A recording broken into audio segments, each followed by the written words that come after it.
जय जवान जय किसान भारत माता की जय। मित्रों, हूँ गीर सोमनाथ जिल्लाના તાલાળા તાલુકાના ચિત્રોડ ગીરથી પ્રવીણ પરમાર।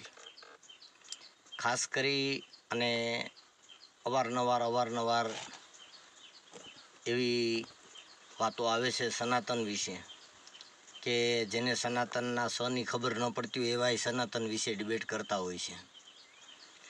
સનાતન શું છે એના વિશે ખાસ કરી અને જો વાત કરવી હોય તો સનાતન એટલે યુગોના યુગોથી સંતોએ જે સત્ય પ્રત્યે જ્ઞાનનો જથ્થો ભેગો કર્યો છે, સંતોના મત પ્રમાણે ભારતમાં કે વિશ્વમાં થયેલા સંતોના મત પ્રમાણે જે વિશ્વ લેવલને લગતી પ્રકૃતિને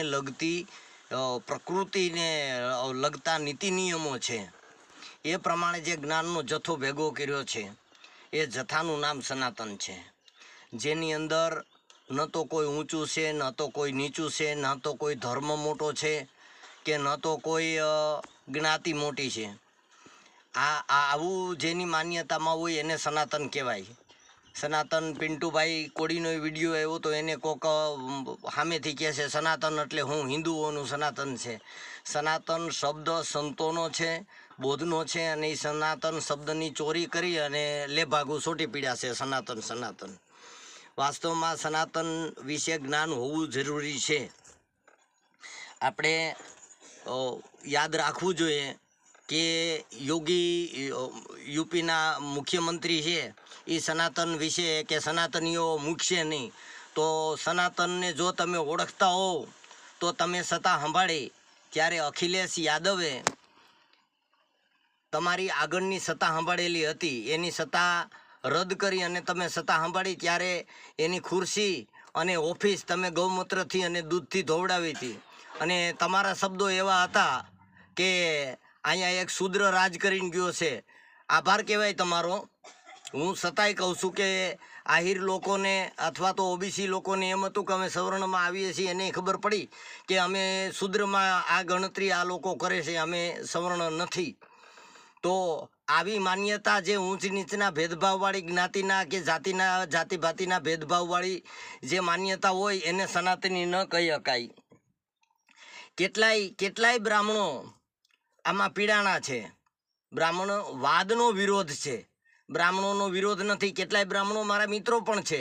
સાંઈરામ દવેનું મેં કેટલાય વાર કીધું છે કે એ બ્રાહ્મણ જ છે, છતાંય એ એવું માને છે કે સમજી લ્યો કે ડૉક્ટર બાબા સાહેબ આંબેડકર રહ્યા એ એક જ્ઞાતિના પ્રશ્નોને લઈ અને નેતા નથી બન્યા।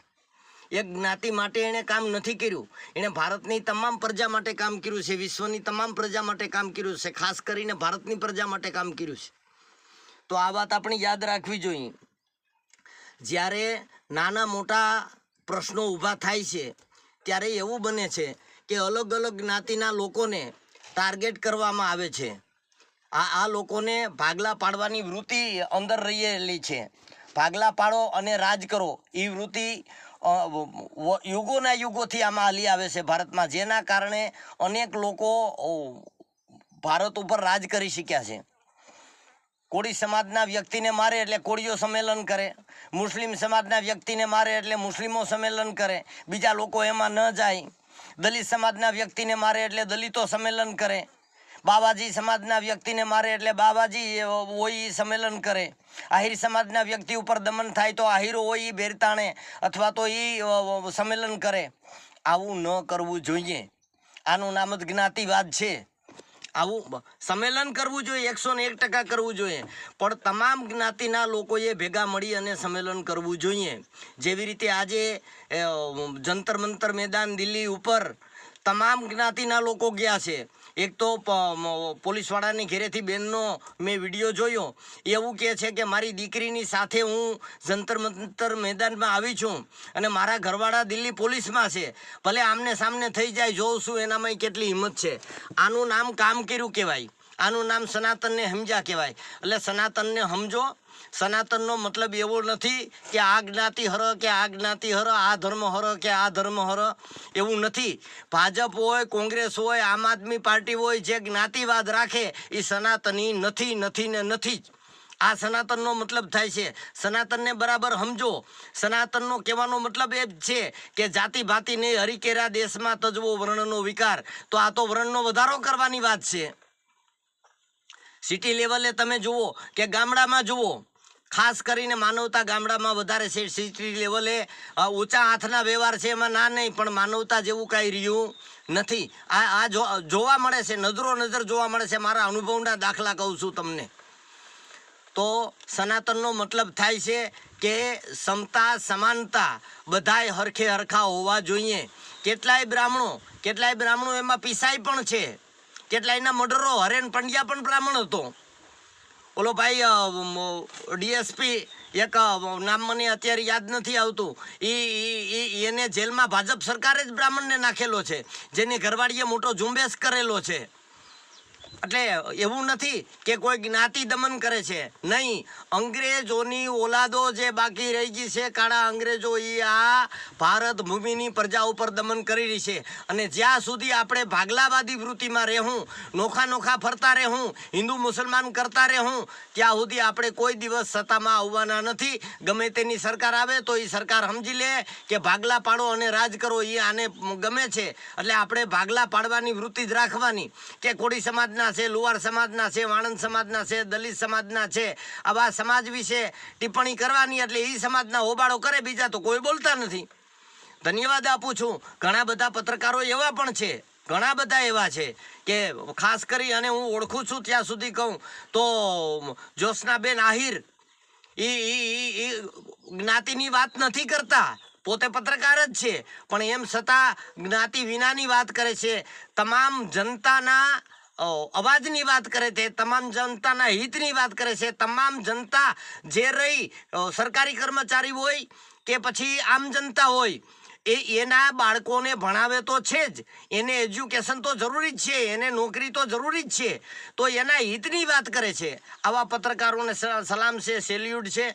અને સનાતનની ડિબેટ કરતા પહેલાં, સનાતનને સમજતા પહેલાં વિચાર કરવો જોઈએ કે આપણે કેની ડિબેટ કરી રહ્યા છીએ, કેની વાતો કરી રહ્યા છીએ. આવી રીતે હોય નહીં. આને સનાતન કહેવાય જ નહીં, આને સનાતની કહેવાય જ નહીં. કે જે ભાગલાવાદી વૃત્તિ રાખે, ઊંચ નીચના ભેદભાવ રાખે, જીવ હિંસા કરે, આને સનાતની કહેવાય. સનાતનની વ્યાખ્યા સમજો કે સનાતન કેને કહેવાય. સનાતનનો મતલબ તમને સમજણમાં આવ્યો જ નથી. સનાતનના નામે પહેલા હું તમને કહું કે સવર્ણ બન્યા હતા, પછી આર્ય સમાજ બનાવ્યો, પછી હિન્દુ સમાજ બનાવ્યો, પછી સનાતની બનાવ્યો. આમાં જેમાં પકડાવે એમાંથી ભાગવાનું, જેમાં પકડાવે એમાંથી ભાગવાનું. આ હિન્દુ નથી, આ સનાતની નથી. આ ભાગલા પાડોની વૃત્તિ કરવાવાળા વિદેશી લોકો છે. આવા લોકોને ભારતની જનતાને ઓળખવાની છે અને ખાસ કરી અને બધાએ વિરોધ નોંધાવવાનો છે. જંતર મંતર મેદાન ઉપર જે જઈ શકે એણે જવાનું. મને પગમાં લાગી ગયું છે, માંડ હલાય છે એવી પોઝિશન છે. નકર મારી હાજરી અહીંયા ન હોત, જંતર મંતર મેદાન ઉપર જ હોત. ખૂબ જીવી લીધું અને ખૂબ મજા કરી લીધી. હવે તો સુસાઇડ થઈ જાય તો કાંઈ વાંધો નથી, પણ લેખે લાગવું જોઈએ કે આ બાબતમાં કર્યું. એવા ફાલતુ લોકો, હું તમને કોઈ લાઠીચાર્જ કરે છે, જેના ટેમ્પલેટો નથી, પોલીસ ખાતાના ડ્રેસ નથી, એવા લોકો લાઠીઓ લઈને ઉતર્યા છે. તો તમે સમજો, વિચારો કે આને સનાતની ન કહેવાય, આને કાયદો ન કહેવાય, આને લોકતંત્ર ન કહેવાય. આ સનાતનનો મતલબ બરાબર સમજો, એટલી મારી વિનંતી છે. સનાતનનો મતલબ એવો થાય છે સમતા સમાનતા દરેકને હરખા રાખવા. જ્યાં જીવ હિંસા ન હોય, ત્યાં ઊંચ નીચના ભેદભાવ ન હોય, ત્યાં જ્ઞાતિના ધર્મના વાળા ન હોય, આને સનાતન કહેવાય.